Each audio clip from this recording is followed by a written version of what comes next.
Daniel chapter 3. King Nebuchadnezzar made an image of gold, whose height was 60 cubits and its breadth 6 cubits. He set it up on the plain of Dura in the province of Babylon. Then King Nebuchadnezzar sent to gather the satraps, the prefects, and the governors, the counselors, the treasurers, the justices, the magistrates, and all the officials of the provinces, to come to the dedication of the image that King Nebuchadnezzar had set up. Then the satraps, the prefects, and the governors, the counselors, the treasurers, the justices, the magistrates, and all the officials of the provinces gathered for the dedication of the image that King Nebuchadnezzar had set up. And they stood before the image that Nebuchadnezzar had set up, and the herald proclaimed aloud, "You are commanded, O peoples, nations, and languages, that when you hear the sound of the horn, pipe, lyre, trigon, harp, bagpipe, and every kind of music, you are to fall down and worship the golden image that King Nebuchadnezzar has set up. And whoever does not fall down and worship shall immediately be cast into a burning fiery furnace. Therefore, as soon as all the peoples heard the sound of the horn, pipe, lyre, trigon, harp, bagpipe, and every kind of music, all the peoples, nations, and languages fell down and worshipped the golden image that King Nebuchadnezzar had set up. Therefore at that time, certain Chaldeans came forward and maliciously accused the Jews. They declared to King Nebuchadnezzar, "O king, live forever. You, O king, have made a decree that every man who hears the sound of the horn, pipe, lyre, trigon, harp, bagpipe, and every kind of music shall fall down and worship the golden image. And whoever does not fall down and worship shall be cast into a burning fiery furnace. There are certain Jews whom you have appointed over the affairs of the province of Babylon, Shadrach, Meshach, and Abednego. These men, O king, pay no attention to you. They do not serve your gods or worship the golden image that you have set up." Then King Nebuchadnezzar, in furious rage, commanded that Shadrach, Meshach, and Abednego be brought. So they brought these men before the king. Nebuchadnezzar answered and said to them, "Is it true, O Shadrach, Meshach, and Abednego, that you do not serve my gods or worship the golden image that I have set up? Now if you are ready, when you hear the sound of the horn, pipe, lyre, trigon, harp, bagpipe, and every kind of music, to fall down and worship the image that I have made, well and good. But if you do not worship, you shall immediately be cast into a burning fiery furnace. And who is the God who will deliver you out of my hands?" Shadrach, Meshach, and Abednego replied to him, "King Nebuchadnezzar, we do not need to defend ourselves before you in this matter. If we are thrown into the blazing furnace, the God we serve is able to deliver us from it, and he will deliver us from your majesty's hand. But even if he does not, we want you to know, your majesty, that we will not serve your gods or worship the image of gold you have set up."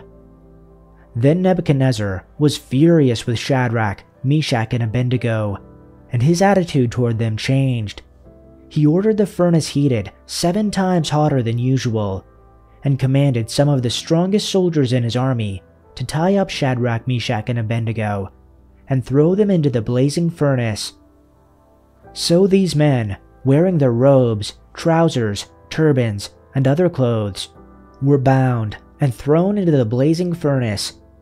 The king's command was so urgent and the furnace so hot that the flames of the fire killed the soldiers who took up Shadrach, Meshach, and Abednego. And these 3 men, firmly tied, fell into the blazing furnace. Then King Nebuchadnezzar leaped to his feet in amazement and asked his advisors, "Weren't there 3 men that we tied up and threw into the fire?" They replied, "Certainly, your majesty." He said, "Look, I see 4 men walking around in the fire, unbound and unharmed, and the 4th looks like a son of the gods." Nebuchadnezzar then approached the opening of the blazing furnace and shouted, "Shadrach, Meshach, and Abednego, servants of the Most High God, come out, come here." So Shadrach, Meshach, and Abednego came out of the fire, and the satraps, prefects, governors, and royal advisors crowded around them. They saw that the fire had not harmed their bodies, nor was a hair of their heads singed. Their robes were not scorched, and there was no smell of fire on them. Then Nebuchadnezzar said, "Praise be to the God of Shadrach, Meshach, and Abednego, who has sent his angel and rescued his servants." They trusted in him and defied the king's command, and were willing to give up their lives rather than serve or worship any god except their own God. Therefore I decree that the people of any nation or language who say anything against the God of Shadrach, Meshach, and Abednego be cut into pieces, and their houses be turned into piles of rubble, for no other God can save in this way. Then the king promoted Shadrach, Meshach, and Abednego in the province of Babylon. Chapter 4. King Nebuchadnezzar, to all the peoples, nations, and populations of all languages who live in all the earth, may your peace be great. I am pleased to declare the signs and miracles that the Most High God has done for me. How great are his signs, and how mighty are his miracles. His kingdom is an everlasting kingdom, and his dominion is from generation to generation. I, Nebuchadnezzar, was at ease in my house and happy in my palace. I saw a dream and it startled me, and these appearances as I lay in my bed and the visions in my mind kept alarming me. So I gave orders to bring into my presence all the wise men of Babylon, so that they might make known to me the interpretation of the dream. Then the soothsayer priests, the sorcerers, the Chaldeans, and the diviners came in, and I related the dream to them. But they could not make its interpretation known to me. But finally, Daniel came in before me, whose name is Belshazzar, according to the name of my God, and in whom is a spirit of the holy gods. And I related the dream to him, saying, "Belshazzar, chief of the soothsayer priests, since I know that a spirit of the holy gods is in you, and no secret baffles you, tell me the visions of my dream which I have seen, along with its interpretation." Now these were the visions in my mind as I lay on my bed.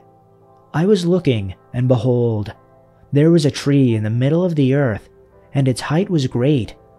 The tree grew large and became strong, and its height reached to the sky, and it was visible to the end of the whole earth.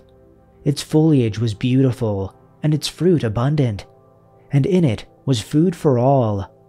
The animals of the field found shade under it, and the birds of the sky lived in its branches, and all living creatures fed from it. I was looking in the vision in my mind as I lay on my bed, and behold, an angelic watcher, a holy one, descended from heaven. He shouted out and spoke as follows: "Chop down the tree and cut off its branches. Shake off its foliage and scatter its fruit. Let the animals flee from under it and the birds from its branches. Yet leave the stump with its roots in the ground, but with a band of iron and bronze around it in the new grass of the field. And let him be drenched with the dew of heaven, and let him share with the animals in the grass of the earth. Let his mind change from that of a human, and let an animal's mind be given to him, and let 7 periods of time pass over him."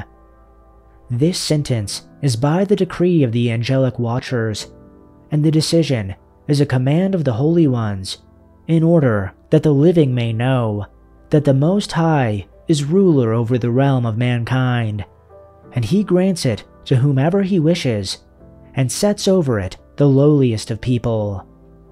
This is the dream that I, King Nebuchadnezzar, have seen.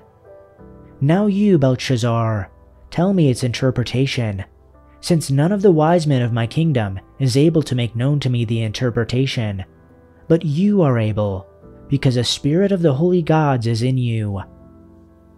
Then Daniel, whose name is Belshazzar, was appalled for a while as his thoughts alarmed him. And the king responded and said, "Belshazzar, do not let the dream or its interpretation alarm you." Belshazzar replied, "My lord, if only the dream applied to those who hate you, and its interpretation to your adversaries. The tree that you saw, which became large and grew strong, whose height reached to the sky and was visible to all the earth, and whose foliage was beautiful and its fruit abundant, and in which was food for all, under which the animals of the field lived, and in whose branches the birds of the sky settled. It is you, O king, for you have become great and grown strong, and your majesty has become great and reached to the sky, and your dominion to the end of the earth." And in that the king saw an angelic watcher, a holy one, descending from heaven and saying, "Chop down the tree and destroy it, yet leave the stump with its roots in the ground, but with a band of iron and bronze around it in the new grass of the field. Let him be drenched with the dew of heaven, and let him share with the animals of the field until 7 periods of time pass over him.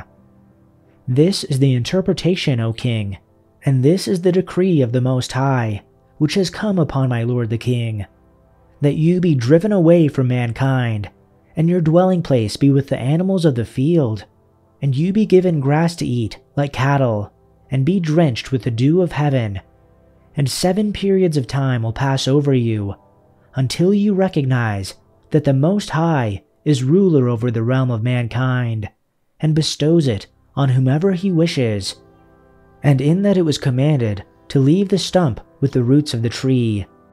Your kingdom will remain as yours after you recognize that it is heaven that rules. Therefore, O king, may my advice be pleasing to you.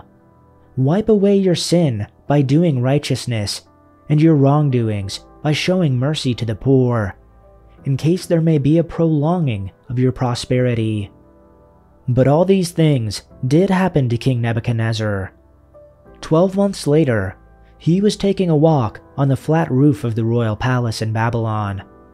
As he looked out across the city, he said, "Look at this great city of Babylon. By my own mighty power, I have built this beautiful city as my royal residence to display my majestic splendor." While these words were still in his mouth, a voice called down from heaven, "O King Nebuchadnezzar, this message is for you. You are no longer ruler of this kingdom. You will be driven from human society. You will live in the fields with the wild animals, and you will eat grass like a cow. 7 periods of time will pass while you live this way, until you learn that the Most High rules over the kingdoms of the world and gives them to anyone he chooses." That same hour, the judgment was fulfilled, and Nebuchadnezzar was driven from human society. He ate grass like a cow, and he was drenched with the dew of heaven. He lived this way until his hair was as long as eagle's feathers, and his nails were like bird's claws. After this time had passed, I, Nebuchadnezzar, looked up to heaven. My sanity returned, and I praised and worshipped the Most High, and honored the one who lives forever. His rule is everlasting, and his kingdom is eternal. All the people of the earth are nothing compared to him. He does as he pleases among the angels of heaven, and among the people of the earth. No one can stop him or say to him, "What do you mean by doing these things?" When my sanity returned to me, so did my honor and glory and kingdom. My advisors and nobles sought me out, and I was restored as head of my kingdom, with even greater honor than before. Now I, Nebuchadnezzar, praise and glorify and honor the King of heaven. All his acts are just and true, and he is able to humble the proud.